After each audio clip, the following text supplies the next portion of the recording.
said, and because we're talking about the millennials today, I'd love to start with a brief poll, if you don't mind. First of all, do we have any traditionalists in the audience? If you were born prior to 1945, raise your hand. Okay, nobody. I bet we have some boomers. 1946 to 63. Not surprisingly, that's the majority of the audience. What about Xers, 1964 to 79? Okay, oh, wow, Xer power. And finally, our guests of honor, the millennials, born after 1980. Okay, a handful of you, I am going to rely on you all to keep me honest. Okay? How many of you have noticed that there have been some difficulties regarding the way that generations communicate, work with one another in your offices, your organizations? Anyone? Oh yeah, okay, so we have some passionate people there. And how many of you are harboring a little bit of doubt that I can tell you anything about millennials that you haven't already heard either last year or in some other presentation? Thank you for your honesty. Okay, we've got some honest people here today. That's great. Well, to assuage one concern right off the bat, sir, I'm not quite as young as I might look. I'm actually a card-carrying member of Generation X, so that's that middle generation. And I've been in the shoes of more or less everybody in this audience who's been a manager struggling to build a sense of team, okay? Build a sense of community in our organizations. And if I can tell you all one thing that can make you get a little bit further ahead in moving your organizations forward, then I will have done my job here today. Now, just to tell you a little bit about how I came to be standing here, Dirk gave you a little bit of information, but I graduated from Northwestern University. Anybody from Chicago? Okay, a bunch of people. So Northwestern University here in the Chicago area back in 1998, and I had been one of those high-achieving students, okay? I graduated at the top of my class. I thought I would go out into the business world and conquer it like a mountain. I thought that I would be a VP by the age of 30, no sweat.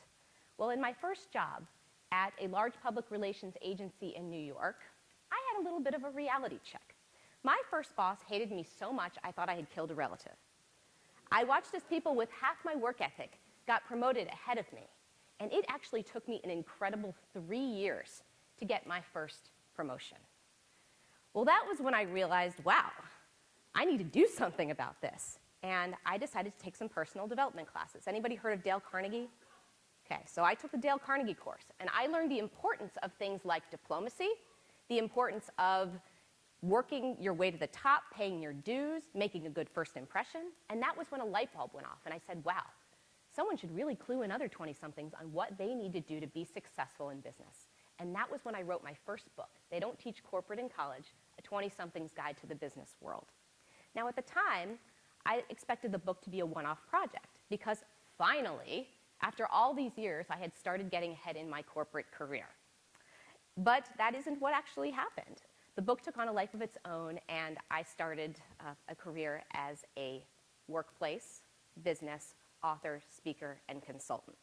And at first, this career went great because I was speaking to my peers. And intuitively, Gen Xers understand the types of concepts I was talking about. But as a few years started going by, folks, you know what's coming. I started feeling old. My messages weren't resonating quite as well with the new generation of 20-somethings in town called the millennials. Now, at the same time, I was having a little bit of agita in my corporate career because I had these two millennial employees working for me. And one of them, her name was Lori, I'll never forget her. She comes into my office and says, Alex, I think I need a project with more strategic responsibilities. And I said, Lori, you've only been out of college for 2 months. And furthermore, you've only been working for me for 2 weeks. But fine, you want a project, here's one, run with it, I'll see you in 2 weeks. Hands off, that's the way Gen Xers like to manage. Well, she's back in my office 5 minutes later. Alex, I think the project is too much responsibility. I don't know what to do, can you help me? Folks, I had just about had it because I realized all of the things that I had been doing up to this point weren't working anymore. Suddenly, I realized I had to have a new way of doing things, both in my speaking and consulting career and in my business corporate career. And that's when I went out and started doing research into the millennial generation. That was when that started, about 6 years ago. And since then, I've engaged in a series of studies, some of them I'm going to be referencing here today, that really show that the millennials are a different generation. That much is true. However, they have changed quite a lot over the last several years. The recession for the millennials, folks, was the ultimate reality check. Suddenly, they have become awakened to the world, ready and willing to do whatever it takes to drive your organizations forward and to improve business for the better, and they are wonderful at it.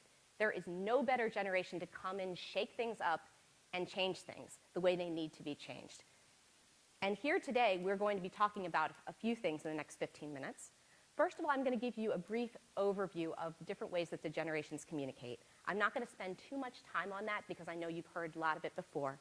Then we're going to talk about where the millennials are going in the near future and what you all can do as professionals to help them get to where they need to be in order to build that sense of team that we talked about, that sense of community within your organization. So there are 4 generations in the workforce right now, and people always say to me, weren't the baby boomers just like the millennials when they were in their 20s? And the truth of the matter is there is some validity to that statement, but we have known some differences also that have been demonstrated in research. And the communication is actually one of the things that comes up time and time again, and I'll give you some examples. First of all, we have the traditionalists, born before 1945. The traditionalists were the first ones where loyalty was really the most important thing, and they would work their way up to the top of an organization, and they would get that Rolex at the end. Anyone's organization still give a Rolex? Okay, a couple people raise their hand. Yes, I always get a couple of people. This is to be commonplace. And that was the badge of honor for the traditionalist in their career. And the traditionalists would say things like, how can I help you? They were customer service focused. If I'm not yelling at you, you're doing fine. Flexibility is just a code word for doing less work. That's the traditionalists. Then you had the boomers. They were the first to claw their way to the top, the women especially. They were the hippies, the yuppies. They owned their careers. Those are the boomers. And the boomers might say things like, hey, millennials, I worked my butt off to get to this swanky office. Let's see what you're going to do. You want your feedback? That's what our carefully constructed annual performance review process is for. Our company's been in business for 50 years. We must be doing something right. Then you have the Xers. That's my generation. We were the self-reliant generation. Anybody remember the phrase latchkeys? Okay, right? So latchkey kids were left home alone. We had to all of a sudden figure out a way to manage our own lives. Xers were the first ones to say, company loyalty, what's that? Give me the skills or give me death. I can manage my own career, thank you very much. And then finally you have the millennials. The millennials were raised during what we call the most child-centric time in American history. Their parents raised them to believe they could do anything they set their minds to.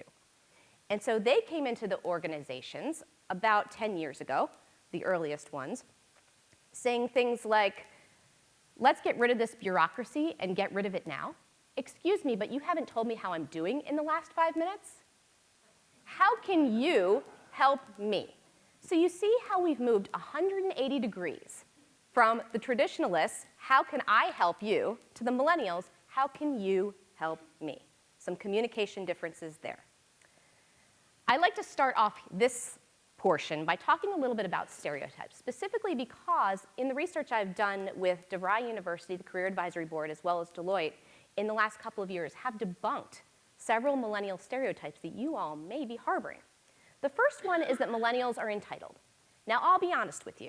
10 years ago, when the oldest millennials came into the workforce, this one was more true than it is today. But today, we see that the millennials actually are humbled. They are ready to accept that they have to work hard in order to get a meaningful career. We've mentioned several times today already that the meaningful work is very important to them, and they are willing to work for it. Another stereotype is that they are disrespectful of authority. This one has really never been true.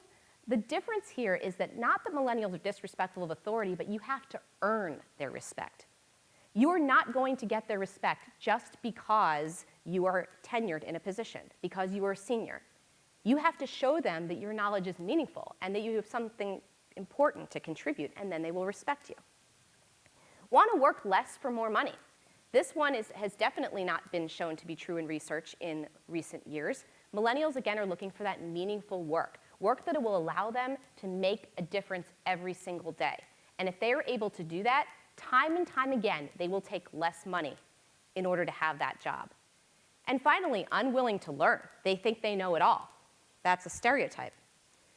They are more willing than ever to learn, and they are looking for senior leaders such as yourselves to show them the way, to allow them to work alongside you to learn the way business problems are solved, to learn from the benefit of your wisdom and your expertise. What's going to happen in the near future as the millennials enter the adult world? Now, you may be wondering, when the oldest ones are 32 years old, why are they just entering the adult world? Well, there has been a delayed maturity on the part of the millennials. Part of that is due to the economy. Part of that is due to the fact that their parents tend to be very close. So they've all been living in their parents' basements for many years. So a lot of them have had delays coming into the real world, but that is going to be ending rapidly. First of all, they are going to be big earners. This is going to be due to two factors primarily.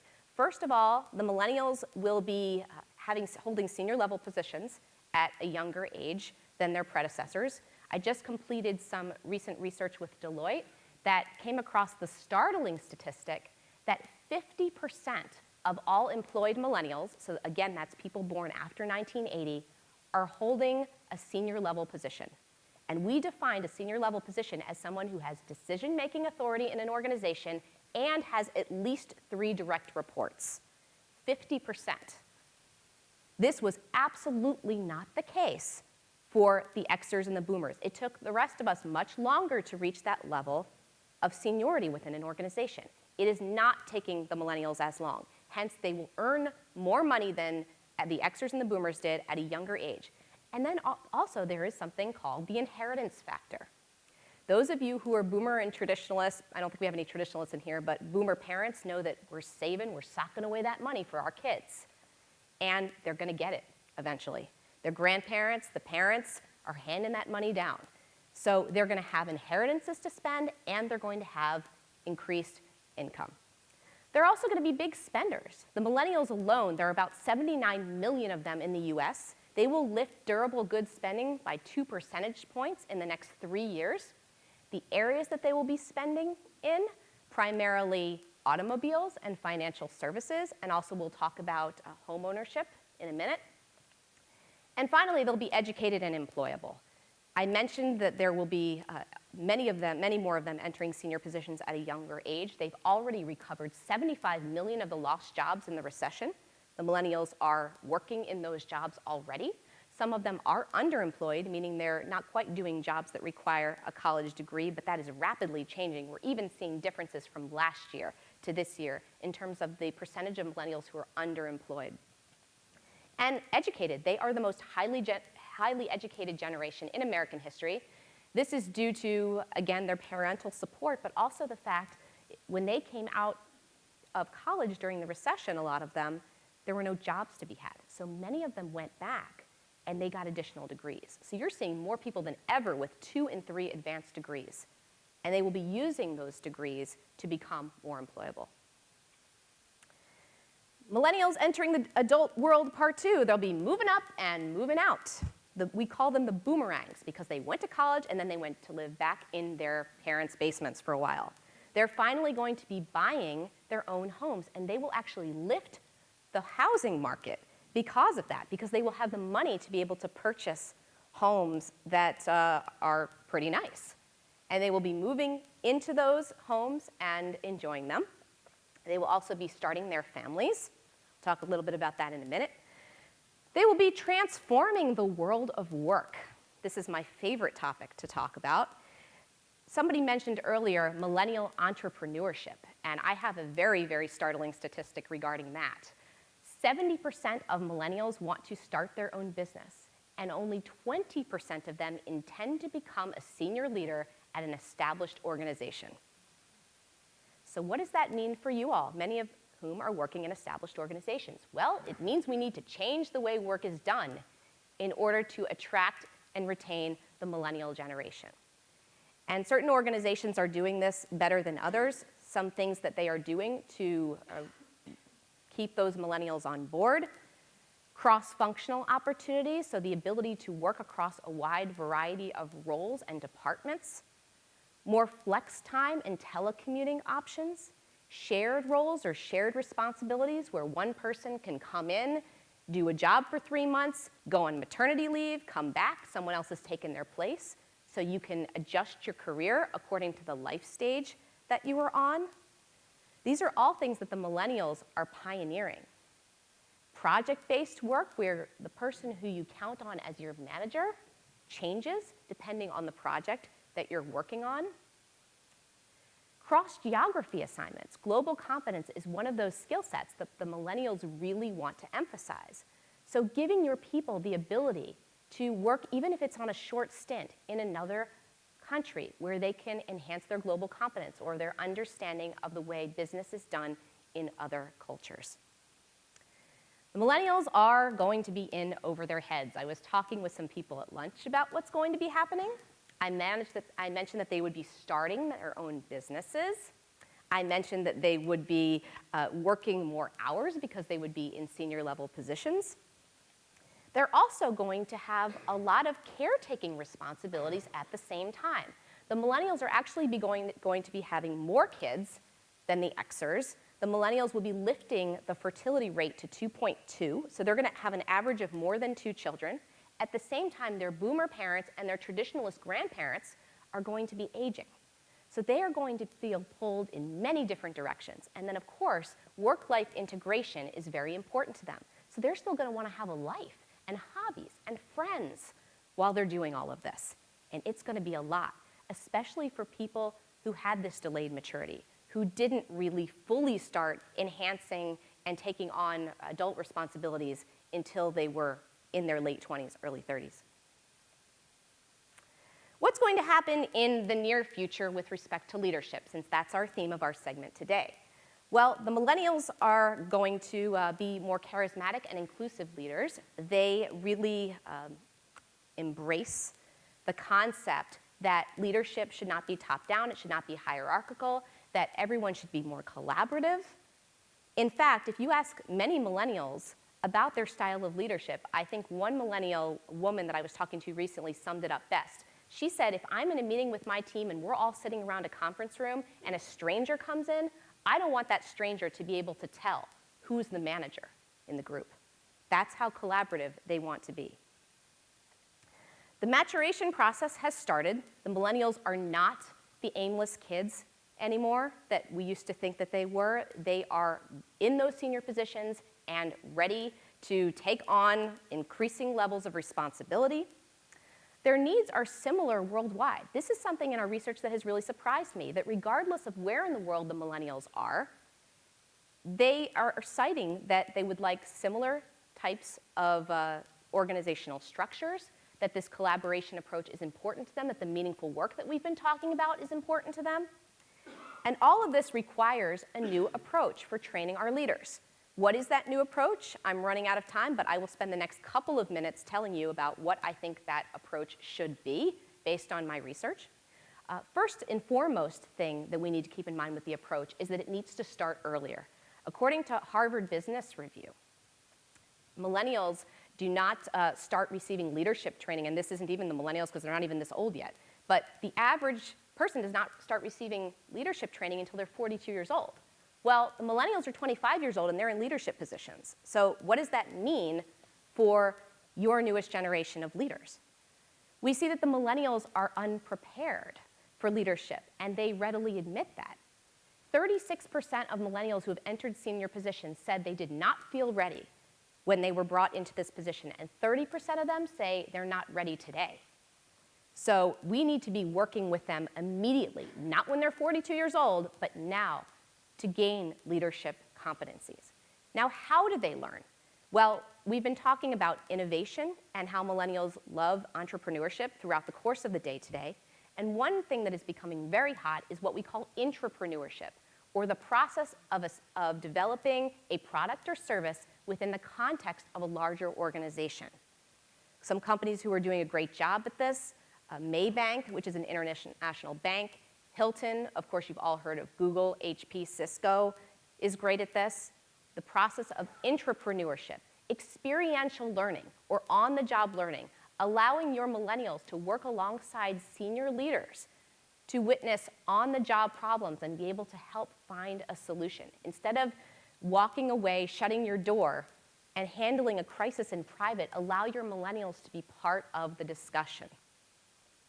Enhanced leader communication. Instead of waiting for the performance review, we need to be giving microfeedback, where we're able to give them instantaneous feedback and constructive criticism on something that they've been working on. I mentioned project-based mentorship, where their boss or their manager changes depending on the project that they're working on. This gives them increased exposure to and interaction with senior leaders, which is what they're craving so much. And finally, gamification, making business challenges into games that they can either enjoy online. E-learning is an important component of that, or even just making up something that is, I've been hearing a lot about Capstone lately, where you do business simulations. Millennials love that. That's how they're used to interacting. That's how they're used to learning. So consider making all of those a part of your leadership repertoire. Key takeaways. So what have we learned, I hope, in the last 18 minutes? First of all, the millennials are not the aimless kids they once were. They are motivated, dedicated to changing business for the better. They will transform your organizations in ways we can't even anticipate. But we have to help them along the way. Though they started slow, their development has to accelerate rapidly, and that means our organizations have to be on top of it. You've got to be taking a step back and saying, all right, we've got these millennials on board. We recognize that they have to be in a certain level by a certain age. What can we do to help them? And by the way, I don't think I mentioned this before, but for those of you who don't have enough women in senior level positions, there are more millennial women leaders than any other prior generation. So you have to figure out how to keep those women in play. The novel approaches are required. The old ways will not work. We cannot wait till the age of 42 for leadership development. We cannot just rely on traditional in-person classroom training to get these folks up to speed. It's just not going to work. We have to embrace them, show them that we appreciate them, that we value their contributions, and they will stay with the organization. They are not disloyal just because they like jumping from job to job. They're disloyal because they haven't found an organization who will truly work with them to build a career. And I hope today that you have learned a little bit more about how to do that, and I'm happy to talk with you more in depth at a later point if all of you would like. Thank you so much. I appreciate it.